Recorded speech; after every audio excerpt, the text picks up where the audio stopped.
할렐루야. 지난주 설교했던 거를 잠시 정리를 해드릴게요. 이어지는 내용이기 때문에 본문이. 지난 시간에 예수님께서 가장 기적을 많이 행한 동네가 있었어요. 벳세다, 가버나움, 고라신.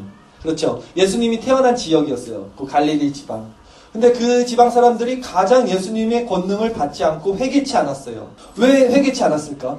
가장 많은 큰 권능을 받았으면 가장 잘 믿어야 되는데 가장 큰 권능을 받았으면서도 회개치 않은 이유는 뭐였냐면 예수님을 너무 잘 알았어요. 그 지역 출신이다 보니까 예수님의 제자들을 너무 잘한 거야. 그 어렸을 때부터 봐온 거야. 그래서 오히려 어떤 선입견, 선지식이 있었어요. 나사렛에서 뭐 선한 게 나오겠어. 그 예수님의 제자들 다 알고 예수님의 그 형제들, 부인들이 다 우리랑 같이 있지 않냐. 그런 것들 때문에 오히려 신앙을, 예수님을 영접지도 못하고 회개치도 않았어요. 그것이 오히려 그들의 신앙을 방해했으면 우리 역시 그런 것이 아닐까. 우리도 너무 예수님을 잘 알아요. 교회를 너무 잘 알아. 어렸을 때부터 교회에 대해서 많이 배웠고 교회를 다녔기 때문에 우리가 그러면 그들처럼, 가버나움 사람들처럼 회개치 못하는 건 아닐까. 그러면서 봄에 우리 마음을 기경하는 회개의 시간을 갖자라고 말씀을 전했어요. 한 주 동안 전도사님이 이번 주에서 이제 새벽 기도를 했는데 개인적으로는 참 좋았어요. 비록 많은 수가 참석하지 못했지만 그럼에도 불구하고 함께 와주셔서 새벽에 같이 기도해준 우리 청년들이 있었고 정말 한 두세 명이 모인 곳에 예수님 함께 계신다는 의미가 어떤 건지 정말로 마음으로 깨닫고 야, 기도의 힘이 이렇게 좋구나. 혼자서 기도하는 거랑 둘이 기도하는 거 틀리네. 이런 마음도 하나님께서 주셨어요. 아직 2주가 남았어요. 우리 부활절까지. 하루도 좋고 이틀도 좋아요. 새벽 5시에 오셔도 좋고 6시에 오셔도 좋아요. 본당에서 우리 항상 기도하고 있으니까 하나님께서 여러분 마음을 주셔서 부활절 되기 전에 꼭 동참했으면 좋겠습니다. 아멘. 자, 오늘 말씀을 전할게요. 오늘은 예수님께서 권능을 가장 많이 행하신 그 지역 사람들이 회개치 않은 이유에 대해서 예수님께서 결국은 이것이 하나님 아버지의 뜻이다라 그래요. 복음은요, 누구에게나 다 열려져 있지 않아요. 바울이 그러죠. 이 복음은 만세전에 감추어졌다가 이제 나타났다 그랬어요. 복음은 누구에게나 다 드러내는 것이 아니라 감춰져 있는 비밀이라 그러잖아요. 본문 25절 한번 읽어볼까요? 같이. 그때 예수께서 대답하여 이르시되 천지의 주제이신 아버지여 이것을 지혜롭고 슬기 있는 자들에게는 숨기시고 어린아이들에게 나타내심을 감사합니다. 예수님께서 이래요. 이것을, 이 복음을 세상 지혜 있는 사람, 세상 똑똑한 사람들, 세상 슬기 있는 사람들에게는 숨기신다 그래요. 복음을 감추신다 그래요. 그리고 어린아이같이 하나님만 절대 의지하는 그런 자들에게 나타내신다. 이것이 하나님의 뜻입니다. 라고 그래요. 26절도 한번 읽어볼까요? 옳소이다. 이렇게 된 것이 아버지의 뜻이니라. 이것이 하나님의 뜻이라는 거야. 감춰져 있다는 것이. 결국 복음은 어린아이와 같은 자에게 하나님이 열어주셔야지만 알 수 있는 것. 이것이 27절 오늘 읽었던 말씀. 한 번만 더 읽어볼까요? 27절. 내 아버지께서 모든 것을 내게 주셨으니 아버지 외에는 아들을 아는 자가 없고 아들과 또 아들의 소원대로 계시를 받은 자 외에는 아버지를 아는 자가 없느니라.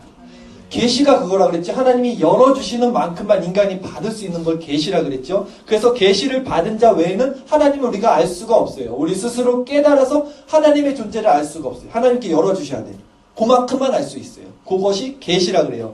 그럼 누가 아들의 소원대로 계시를 받은 자인가? 그러니까 누가 선택받은 자인가? 복음은 가려져 있어요. 하나님이 계시로 열어주시는 자들에게만 그 비밀을 알려주시는데 그럼 누가 선택받은 자인가? 오늘은 이 말씀을 가지고 우리 장로교에서 말하는 튤립 교리, 예정론이라 그래요. 예정론. 들어봤어요? 함께 배워보도록 할게요. 우리가 지금 장로교를 다니기 때문에 이 정도는 알아야 돼요. 장로교 교리가 뭔지. 교리는 뭐냐면요. 하나님 요 말씀에 쉽게 얘기해서 핵심이라고 보면 돼요. 너무 이게 두껍잖아. 이걸 하나를 딱 우리가 공부할 때 공부 잘하는 애들은 핵심을 파악하잖아. 뭘 배워야 되는지를 정확히 명확히 구분한 것처럼 이 성경이 뭘 말하는지 핵심을 정리한 거를 교리라 그래요. 그러니까 교리가 지금 말씀이랑 같은 거예요. 그럼 우리 장로교에서 말하는 교리가 뭔지를 정확히 알면 성경을 정확히 알 수 있다는 거예요. 우리 장로교는 아시다시피 칼빈이라는 신학자가 주축을 놨어요. 어거스틴부터 시작했죠. 어거스틴부터 쭉 이어진 것이 종교개혁에서 루터와 칼빈이 만들어진 그 터 위에 자리를 잡았어요. 그 칼빈이 5개의 교리를 딱 정했어요. 그 교리의 터에서 자라온 게 우리 장로교, 개혁주의, 지금 우리가 신앙하고 있는 교회란 말이죠. 이 칼빈의 5대 교리를 지금부터 한번 설명을 해줄 테니까 한번 들어보세요. 칼빈이 어떻게 성경을 정립하고 있는지 5가지 교리. 첫 번째는 인간은 전적 타락했다. 전적으로 부패했다는 거예요. 그러니까 아담이 죄를 짓기 전에, 선악과를 따먹기 전에는 하나님이 인간에게 자유의지를 주셔서 아담이 선악과를 먹을 수 있는 의지가 있었고 먹지 않을 수 있는 의지가 있었어요. 그것을 자유의지라고 해요. 그런데 아담이 선악과 자유의지를 남용해서 선악과를 먹음으로써 죄가 인류에게 들어왔어요. 아담 이후로 모든 인간에게 죄가 전가됐어요. 로마서에 보면. 그런 이후로는 인간이 이제는 죄가 있기 때문에 자유의지가 사라졌어요.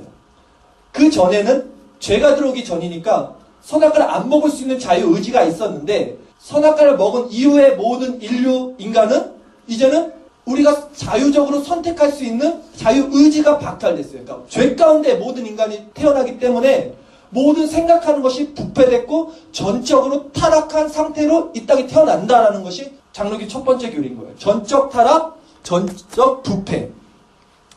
그것을 증거하는 성경 말씀이 로마서 5장 12절 제가 읽어드릴게요. 이러므로 한 사람으로 말미암아 죄가 세상에 들어오고, 이게 이 한 사람이 아담이야. 이 죄로 말미암아 사망이 왔나니 이와 같이 모든 사람이 죄를 지었으므로 사망이 모든 사람에게 이르렀다라 그래요. 로마서 3장 10절 기록된 바 의인은 없나니 하나도 없으며, 의인이 없어요. 깨닫는 자도 없어요. 하나님을 찾는 자도 없고 다 치우쳐 함께 무익하게 되고 선을 행하는 자는 없나니 하나도 없도다라 그래요. 인간은 전적으로 부패했어. 전적으로 타락해서 하나님을 찾는 자도 깨닫는 자도 선을 행하는 자도 아무도 없다라고 성경이 말을 해요. 이것에 근거해서 인간은 전적 타락을 말을 하는 거예요. 이렇게 전적으로 이제 타락했어요, 인간이. 스스로 구원에 이룰 수가 없는 자를 하나님께서 이제 어떻게 하냐면, 인간의 힘으로 구원을 얻을 수 없기에 하나님이 그냥 무조건적으로 이렇게 선택해. 지영이, 성주, 이런 식으로, 연주, 너. 이렇게 선택한다는 것을 뭐라 그러냐면 두 번째 교리예요. 이것을 무조건적인 선택이야. 그러니까 무조건적으로 선택한다는 거야. 인간은 전적 타락했고, 그렇기 때문에 하나님이 그냥 택하는 거야. 걔가 잘나서, 걔가 착해서가 아니라 하나님 그냥 이렇게 택해 주시는 것. 그것을 두 번째 교리 무조건적인 선택이라 그래요. 하나님께서 구원받을 자를 이미 만세 전에 정해 놓으셨다는 거예요.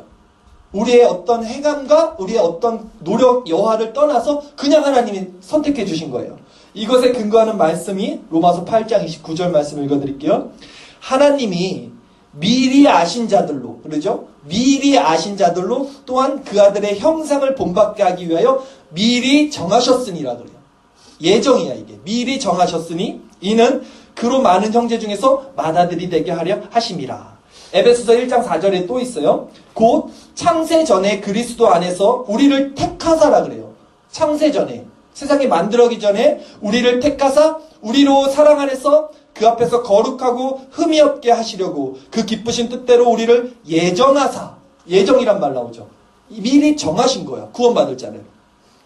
예수 그리스도로 말미암아 자기의 아들들이 되게 하셨으니 이는 그의 사랑하는 자 안에서 우리에게 거저 주시는 바 그 은혜의 영광을 찬미하게 하려는 것이라.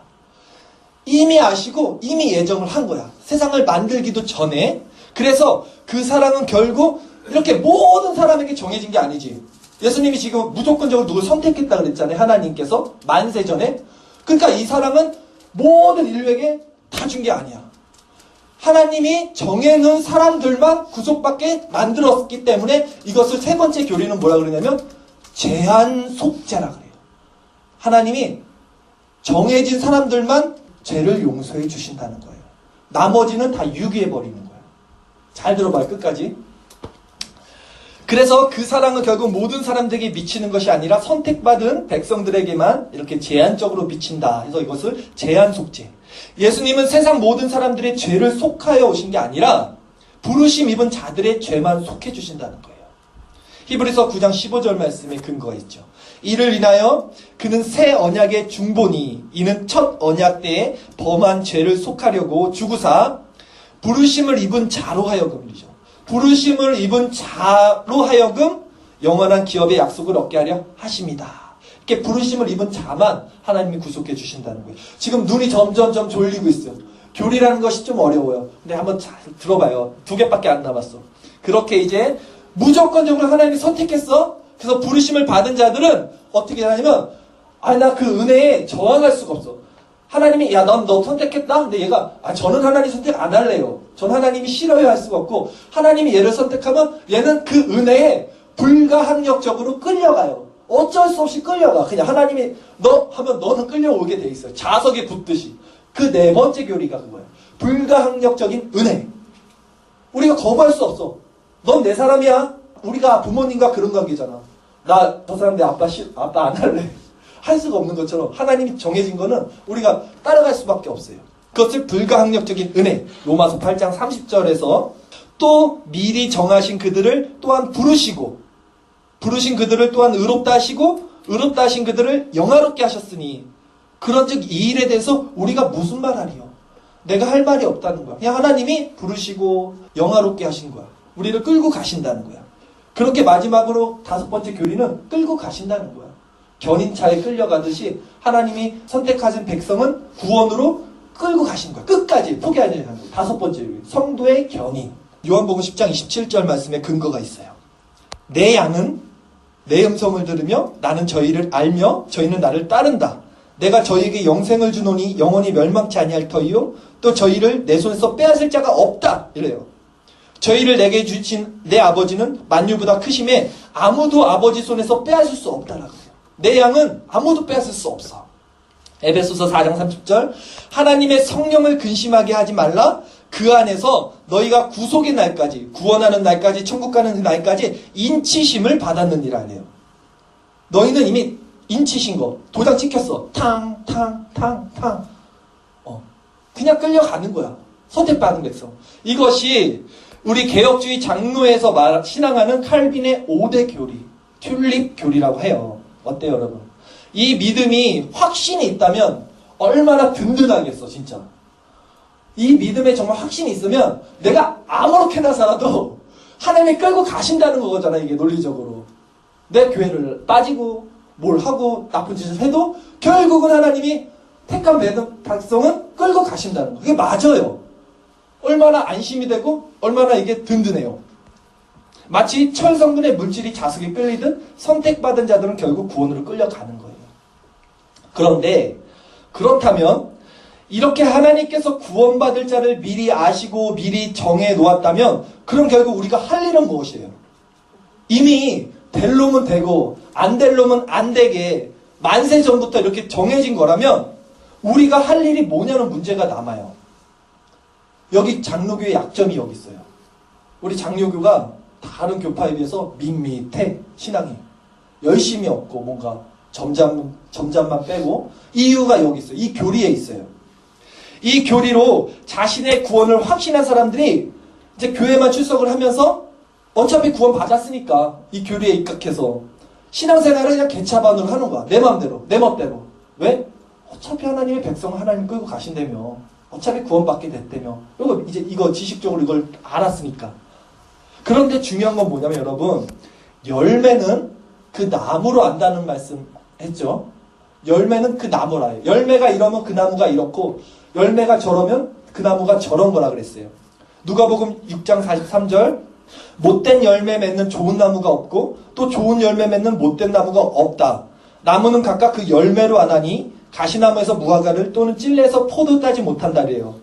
중요한 거는 그 열매로 나무를 아는데 그러면 구원받은 자에게는 반드시 그 구원에 합당한 열매가 맺어져야 되죠. 그쵸?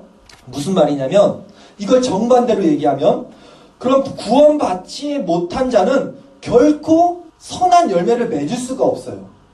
구원받지 못하게 결정된 자에게는 선한 열매를 맺을 수가 없어요. 그래서 열매가 그 구원의 증거가 되는 거야. 좀 어렵죠? 그러니까 내가 구원을 위해서 사람들이잖아. 내가 열심히 착하게 살아야지, 선행을 해야지, 그래서 내가 구원에 이르러야 돼. 이렇게 생각을 하는데 이것이 아니라 택함받은 자는 그냥 그 심령에서부터 시작되는 이 본질적인 성령의 열매를 맺는 흐름이 내 안에서 나오게 된다는 거예요. 예를 들어서 설명할게요. 쉽게 얘기해서. 양이 있는데 양의 본성은 양은 양이죠. 양이 나 이제부터 늑대할래. 난 강한 남자가 되고 싶어. 난 늑대야 한다고 양이 아무리 늑대 흉내내도 양은 양이야.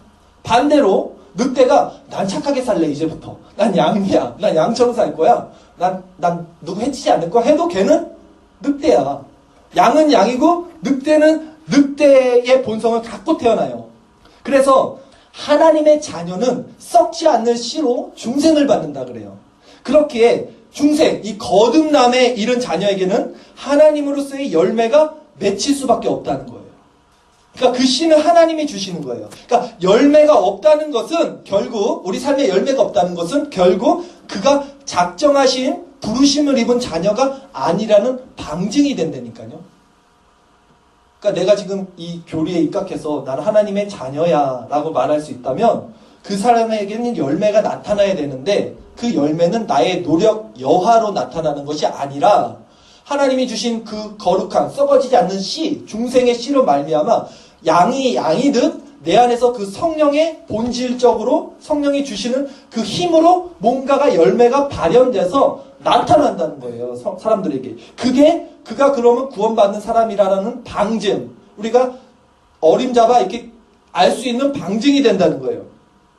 그래서 행함이 없는 믿음을 죽은 믿음이라 이렇게 말하는 거예요. 이 순서가 중요하죠. 그러기에 중생받은 하나님의 백성은 단연코 우리가 죄 가운데 막 살 수가 없어요. 막 살 수가 없어. 왜? 난 구원받았으니까 이제 나 막 살아야지가 아니라 그런 논리가 성립이 안 되는 거예요. 왜냐하면 그들은 이 안에 거룩한 씨가 있기 때문에 죄 가운데 있음에도 너무나 큰 불편함이 있어요. 그러니까 죄를 지을 수 있어요. 완전한 인간이 아니고 죄성을 갖고 있기 때문에. 근데 하나님의 선택된 백성이라면 죄를 지었다면 그 안에 불편함이 분명히 있어야 된다는 거예요. 여러분이 택함받은 하나님의 백성이 맞다면 여러분 안을 누르고 있는 이 죄 가운데 이 죄의 세력에 대한 탄식이 있어야 돼요. 마음속에. 죄에 대한 탄식. 왜? 하나님의 성질은 죄와는 멀잖아. 빛은 어둠과 멀잖아. 하나님의 씨가 있다면 하나님의 택한 백성이라면 그 자녀라면 본성적으로 죄를 싫어한다니까. 본성적으로 어둠을 싫어하게 돼요. 중생받은 자들은. 파스칼이 그런 말을 하잖아요. 인간에게는 하나님 외에 채워줄 수 없는 그 어느 부분이 있다. 그 공간이 있어. 그 부분은 어떤 것도 채워줄 수 없다. 파스칼은 기독교인이었어요. 그래서 하나님에게 나올 수밖에 없게 만들어요. 하나님의 백성들은. 그것을 신앙의 경향성이라 그래. 이게 중요해. 그러니까 하나님을 떠났어. 그리고 내가 죄 가운데 막 살 수 있어요. 죄가 우리를 침범할 수 있어요. 근데 그럼에도 불구하고 중생받은 씨를 받은 하나님의 선택된 백성이라면 그 죄 가운데 막 즐겁게 헤엄치고 사는 게 아니라 마음이 불편한 거야. 그리고 이 죄 가운데 있으면서 하나님이 그리운 거야. 내가 이렇게 살면 안 되는데. 이 세상이 주는 이 즐거움보다 내가 교회 가서 예배드리고 하나님 말씀 듣는 게 좋은데 이 마음은 하나님이 씨를 주시는 거. 그렇게 하나님을 바라보게 하는 마음의 성질, 그것을 경향성이라고 그러는데 이게 생겨요. 이게 있어야 돼요. 만약에 이런 경향성이 없다면 그리고 여전히 내가 죄 가운데 이렇게 있으면서 죄에 대한 부끄러움도 없고 죄를 벗어나려는 마음도 없고 하나님을 향한 이런 심령의 갈급함도 하나님을 향한 거룩함을 추구하는 이런 마음도 없다면 그거는 중생받지 못한 자인 거예요. 즉 하나님 나라의 백성으로 택함받은 백성이 아닐 수 있다는 증거나 방증이 된다는 거예요. 지금 여러분의 내면을 이렇게 한번 살펴보세요. 내 안에 그 하나님을 향한 경향성이 있는지. 비록 지금 제가 여러분 어떤 죄를 짓고 어떻게 어떤 마음으로 세상을 사는지 모르지만 이 어두운 세상 가운데 비춰보면 분명히 하나님과 다른 방향에서 지지고 볶고 세상 사단 마귀와 함께 살았을 가능성이 농후하죠. 지금 이 시대 자체가. 근데 제가 그거를 책망하는 게 아니라 넌 왜 이렇게 죄 가운데 사니? 하나님의 백성인데 이걸 책망하는 게 아니라 그 안에 경향성이 있냐는 거예요. 죄 가운데 살지언정 그 안에 하나님을 바라보는 마음이 죄와 피 흘리기까지 싸우고 싶은 내가 죄를 지으면서도 나 이렇게 살면 안 된다는 그런 애통함이 있냐는 것을 물어보는 거예요. 그런 마음의 의지가 있는지 그 죄에 대한 탄식이 있고 애통함이 있는지 그래서 빛 가운데 거하려는 거룩한 경향성, 하나님의 백성으로 살고자 하는 마음의 의지가 있는지, 이런 마음이 있냐고 물어보는 거예요. 이런 마음이 있는 자가 애통한 자예요. 그래서 이런 마음이 있는 자가 수고하고 무거운 짐진 자들이에요. 그래서 우리가 다음 주에 살펴보겠지만 성경 말씀이 예수님이 이 다음 구절에 그렇게 얘기해요. 수고하고 무거운 짐진 자들아 다 내게로 오라 내가 너를 쉬게 하리라. 즉 수고하고 무거운 짐진 자는 마태복음에 말하는 산상순과 연결돼요. 심령이 가난한 자 복이 있나니 천국이 저희 것입니다. 이런 애통함, 이런 하나님을 향한 경향성이 있냐는 거예요. 이런 마음은 하나님이 주셔야지어 있어요. 그러게 여러분, 지금 이곳에 온 것은 또 이런 말씀을 들으면서 마음에 어떤 경향성이 있다면 그것은 분명히 하나님이 주신 거고, 그렇다면 하나님은 여러분을 그 죄 가운데에서 하나하나씩 끌고 가실 거예요. 어디로? 천국으로. 그것이 우리가 오늘 배운 칼빈의 5대 교리라는 거죠. 결론적으로 말씀을 드릴 텐데, 오늘 우리 예정론에 대해서 배웠어요. 짧게 배웠어요. 이 예정론은요, 사실 굉장히 첨예하게 대립해요. 기독교 처음부터 1세대부터 어거스틴과 펠라기우스라는 두 큰 축이 있어요. 신학자가 있는데 얘네 둘이 싸웠어요. 항상. 어거스틴은 인간은 모두 다 죄인이야 이렇게 말했고, 펠라기우스는 야 왜 그래, 우리에게 자유의지를 주셨잖아, 우리도 선택할 권리가 있어. 첨예하게 대립해서 어거스틴이 이렇게 쭉 나가서 존 칼빈으로 영향을 받은 거고, 이쪽 펠라기우스는 저쪽 웨슬리나 알미니안 쪽으로 가요. 그래서 결국 그것이 이렇게 지금도 싸워요. 장로교와 다른 쪽 교파로. 지금도 이거 아주 뜨거운 논쟁을 하는데, 누가 맞는지 이제 천국 가서 하나님 앞에 물어봐야 되겠지만, 지금 우리는 장로교를 신앙하고 있고, 저는 분명히 이 신앙을 고수하기 때문에 여러분들에게 오늘 예정론에 대해서 배웠습니다. 근데 한 가지 말한 것은, 내가 예정론을 믿기 때문에 난 구원 받았어라고 자만하지 말라는 거예요. 그 열매가 있냐는 거죠. 그 열매는 뭡니까? 죄에 대한 애통함, 그 하나님을 향한 경향성이 내 마음에 있냐, 그 열매가 있냐, 그것이 여러분 하나님의 백성으로서의 방증이 될 거라는 말을 했습니다. 비록 우리 가운데 지금 제 가운데 있는 우리 형제 자매 있을 수 있어요. 우리가 연약함을 갖고 있지만 여러분 힘을 내십시오. 여러분 지금 이 자리에 나온 것도 우리 예정설에 비춰서 말한다면 하나님이 불러주셔서 온 거예요. 우리 힘으로 올 수 있는 거 아니고 하나님이 이 말씀도 듣게 해주셔서 여기 이 자리에 앉아 있는 거예요. 우리 그것까지 믿어요. 하나님의 모든 것은 하나님의 섭니다. 그렇기 때문에 이 말씀을 듣고 지금 내 마음에 어떤 하나님을 향한 경향성이 있다면 저는 여러분이 정말로 그 복음의 씨를 갖고 있는 자라고 확신합니다. 우리가 지금은 연약하고 비록 죄 가운데 있을지라도 하나님 결국 예수 그리스도 안에서 우리를 승리하게 할 거고, 우리 청년회 안에서 다시 하나님의 부흥을 이룰 거고, 교회는 반드시 승리할 거고, 저는 이것을 믿습니다. 하나님이 그리로 우리 택한 백성들을 반드시 끌고 갈 거예요. 성도의 견인. 이것을 믿고 이 시간에 함께 이 찬양을 한번 들었으면 좋겠는데, 우리 아까 들었던 처음 배웠던 찬양인데요. 찬양의 가사가 너무 좋아갖고 우리가 오늘 승리를 주신, 이미 우리 안에 연약함과 환경과 처지를 보지 마십시오. 지금 우리의 이 현실을 보지 말고 2000년 전 예수님이 십자가에서 이미 이루어진 그 승리의 십자가를 바라보며 우리가 미래에 우리에게 주신 그 소망을 바라보며 이 찬양을 드리겠습니다. 우리 잊을 수 없네였나요? 아까 크신 사랑. 예, 크신 사랑 찬양 한번 같이 찬양 드리면서 중요한 예물도 하나님께 드리도록